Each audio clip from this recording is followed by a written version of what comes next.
cutting is dead. I'm trying to be dramatic and I'm not good at that. Here's the deal, guys. So this bulking is dead thing is all over my news feed. It's been over my news feed for like a month now. I'm kind of tired of hearing it. But what's the opposite of bulking? Cutting, right? We bulk and then we cut. We bulk and then we cut. And so if bulking is dead and you shouldn't bulk, right? You're just going to main gain, which is a terrible idea. But then by that standard, by that rule, by that logic, cutting is dead. Because if you don't bulk, you don't need to cut. I know, I like to do longer videos, so this feels weird because I really can just end it there if I wanted to. But, this idea that bulking is dead, right? You don't need to eat a caloric surplus to gain muscle, as I've pointed out in the past, is based off of really poorly designed studies. These are beginners. Well, we all know about newbie gains and beginner gains. And also the other factor that you have to look at here is that most of these individuals, actually pretty much all, I mean, just look at the stats, they have adequate body fat to lose. So I know this is a weird concept, and I've tried to explain this to people before, but you're never really in a caloric deficit.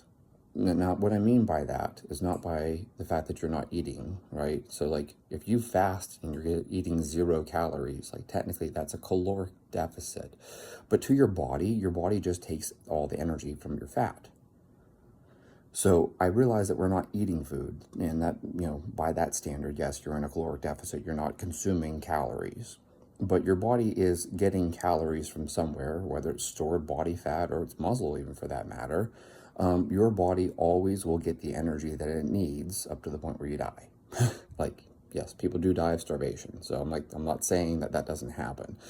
But I am saying that, if your caloric needs are 2,000 calories and you're eating 1,800, where's that other 200 coming from? It's coming from body fat, right? Okay, very simple. Makes sense. So in these people who have adequate body fat and they're beginners, they don't have a problem gaining muscle because they have sufficient body fat to lose. So whenever their body needs energy, it burns the fat preferentially. However, when we look at people that are like natural bodybuilders and they're like, single digit body fat coming out of a contest or whatever, they don't have a lot of extra body fat. So if they don't bulk and they don't start eating a caloric surplus, they're going to burn a lot of muscle. They're going to lose muscle. Now, can you, can you do that? Yeah, of course you can. But you're not going to gain muscle by burning muscle for calories, right? So that's why bulking makes sense. Bulking makes sense because you have to get back to an adequate amount of body fat at some point in time. So you're going to need to eat a caloric surplus. Like, you can't just stay at 6% body fat forever. Check out your hormones. Right.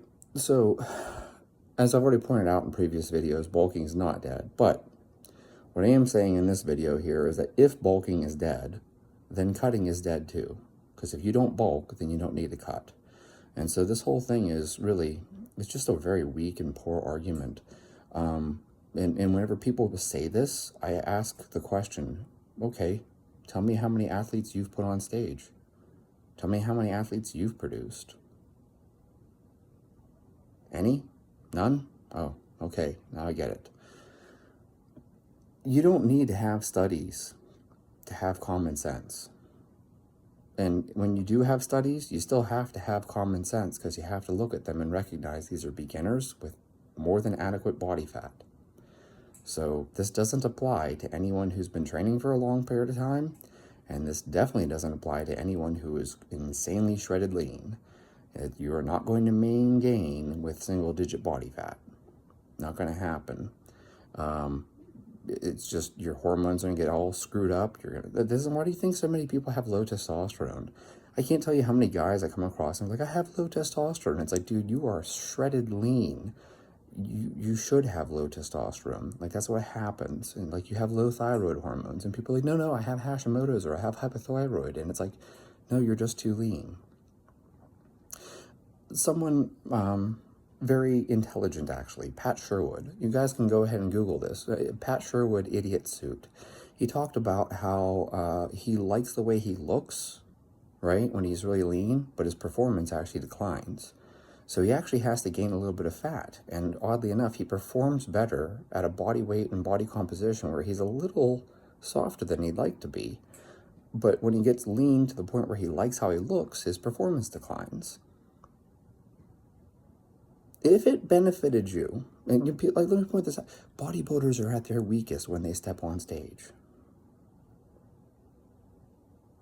There's no denying that. There's absolutely no denying that. At the end of their dieting and they step on stage, that is when they are at their weakest. They are strongest in their off season when they have some body fat. If being insanely shredded lean was the key to being strong, then strongman competitors would shred themselves down to a paucity of body fat. Bodybuilders, like they'll tell you, like they have low energy, they don't feel well. Like getting down to that last little bit of body fat doesn't lead to great workouts. So what do? Well, they gain some fat, and then that way in the off season they can train really hard to build muscle. So, yeah, that's it, guys. I can't believe there are people that are arguing over this.